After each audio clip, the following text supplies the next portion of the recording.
València ultima els detalls per a celebrar el 2022 la capitalitat mundial del disseny. I a Punt Notícies continua recorrent la ciutat seguint el rastre d'aquest patrimoni. En aquesta ocasió ho fem de la mà del valencià Dani Nebot, que és, ja sabem, Premi Nacional del Disseny.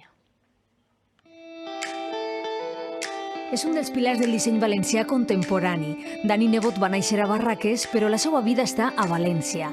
Compra cada migdia, sí, al Mercat Central. És una cita sagrada que té en este lloc que estima i descobrim avui amb ell. Este es uno de los sitios más increíbles de la ciudad, donde dialogan 5 siglos. La lonja del siglo XV, Santos Juanes en su última reconstrucción del siglo XVIII, el barroco, y el siglo XX, principio del siglo XX, con esta maravilla que es el Mercado Central. Anem? Anem a anar. Para mí es el espacio civil más importante de la ciudad. Es donde la ciudad abraza a la huerta y al mar. Todos los días se oficia el rito de la vida.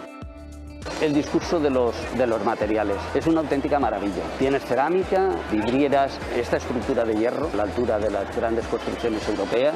La segona parada del mapa del disseny la fem al restaurant de Ricard Camarena, a l'interior de Bombaschens. Nebot diu que així es pot veure el silenci. Es una gran maestría en cuanto a la gestión de volúmenes, donde las paredes oblicuas dejan de molestarte. Hay una iluminación de haces concentrados perfectos que caen e iluminan de una forma terciopelada la mesa. Qué bonitas son estas transparencias, como esa retícula que hablábamos que forra las paredes en determinados sitios y incorpora las viandas a la propia arquitectura. L'única botiga dels mítics quaderns Rubio es troba a València, futurista, interactiva i amb alguna sorpresa a l'interior. Una tienda que a mí me provoca emociones, ¿no? Porque ¿quién no ha estado vinculado a los cuadernos Rubio? Es diáfana, limpia, perfilada, dibujada.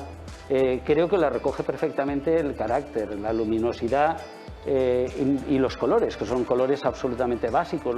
Enclavaments que confien en el disseny valencià i configuren una ciutat més que preparada per a ser capital mundial del disseny.